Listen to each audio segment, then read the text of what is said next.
तो कैसे हो दोस्तों। बहुत टाइम बाद कनेक्ट हुआ आपसे। लूज़र एक बार फिर से आपके सामने आ गया है। बहुत टाइम हो गया, हाँ बहुत टाइम हो गया। जैसे मैंने बोला था कि सब थोड़ा सही करने के बाद मैं आऊँगा, फिर से ज़ीरो से स्टार्ट करेंगे। बट ये टाइम पे कुछ दिक्कत आ गई मेरे को। सब सही चल रहा था। जो डबल जॉब था एक सिंगल जॉब हो गया था। शादी भी हो गई थी। बट सब धीमे धीमे सब प्रॉब्लम होने लग गया। डबल जॉब छोड़ना पड़ा मुझे। फिर शादी का भी बहुत बड़ा इशू हो गया, फिर डिवोर्स वोर्स की बात चलने लग गई। कैसे भी करके मैनेज कर रहा था। उसके बाद भी मैंने ट्रेडिंग की। फिर भी मेरे को लॉस हुआ धीमे धीमे करके। तो फिर मैंने नेक्स्ट स्टेप उठाया कि भाई जो भी लोन चार्जेस है वो सब ख़त्म कर देता हूँ। उसके बाद ज़ीरो से स्टार्ट करेंगे। तो प्लानिंग के हिसाब से सब वैसे ही चल रहा था। सिंपल सा घर पे आना, जॉब करना, सैलरी आना, पेमेंट करना। तो लोन तो काफ़ी था। एज यू नो मार्केट में काफ़ी लॉस हुआ है मेरा। कुछ कोविड के टाइम पे मैंने लोन लिया था। और फिर बाद में मैंने पर्सनल लोन लिया था, क्रेडिट कार्ड लोन लिया था, बहुत सारे लिए थे। तो धीमे धीमे पेमेंट करना था। तो जैसे जो सबसे बड़ा अमाउंट था आईसीआईसी बैंक का 8.5 लाख, एक मैंने 7 लाख का लिया था, और एक 1,80,000, मतलब अप्रॉक्स 9 लाख का था। मैंने प्लानिंग किया सबसे पहले वो क्लियर करूँगा, फिर उसके बाद ही मैं बाकी का भी पेमेंट करते जाऊँगा। तो ऑलमोस्ट सब हो चुका था। 4.5 साल तो निकल गया था। 5 साल का लोन था। सिर्फ 4-5 महीने बचा हुआ था। अब वो कहते हैं ना, जैसा हम चाहते वैसा होता नहीं है। तो शायद वक्त कुछ और ही करना था। मैंने सोचा था लोन क्लियर कर दूंगा, वाइफ को डिवोर्स दे दूंगा, सब सही हो जाएगा, फिर मार्केट पे फोकस रहेगा। क्योंकि प्रायोरिटी अभी भी मार्केट ही है।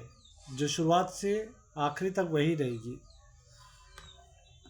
ताकि लाइफ में रीज़न रहता ना कि शुरू क्यों किया था। अगर यही सब रोना धोना ही करना था तो ये तो मुझे पहले भी पता था।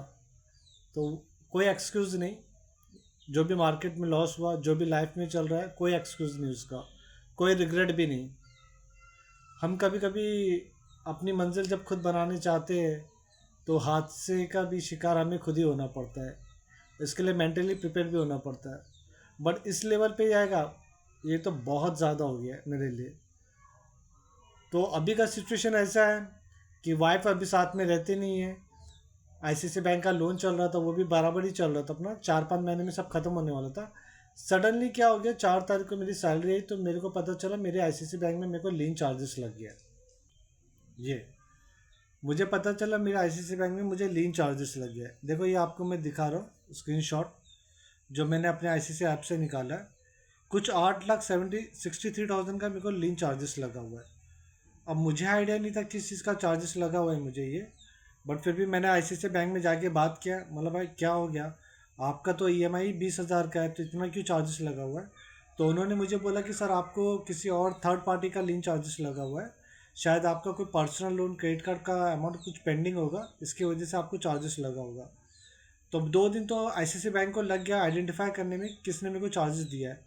उसके बाद मैं गया, मैं ब्रांच में पता किया तो पता चला सर आपने स्टैसफिन से कुछ आपने लिया हुआ था।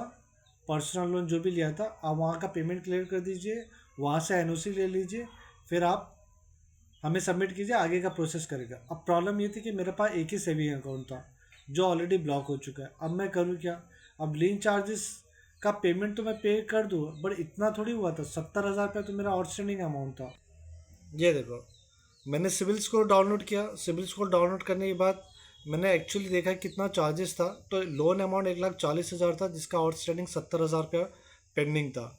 हाँ, ये बहुत लॉन्ग टाइम से पेंडिंग था, क्योंकि कोविड के टाइम पे यू कैन अंडरस्टैंड बहुत सारा इशू हो गया था मेरे को भी। तो ये बात थी। अब मेरे को अब समझ में नहीं आ रहा करूँ क्या मैं। अगर इस बार मेरे को लीन चार्जेस लगा हुआ है, अगर मेरे को लीन चार्जेस लगा हुआ है तो नया अकाउंट खोलने पे भी क्या लीन चार्जेस लगेगा। तो मैंने एडवोकेट से बात किया, किसी से सजेशन भी लिया मैंने। तो कुछ क्लैरिटी तो नहीं हो पा रही है मेरे को। फिर मेरे को एक फीड ऐप, एक एप्लीकेशन होता है एक फीड करके, जो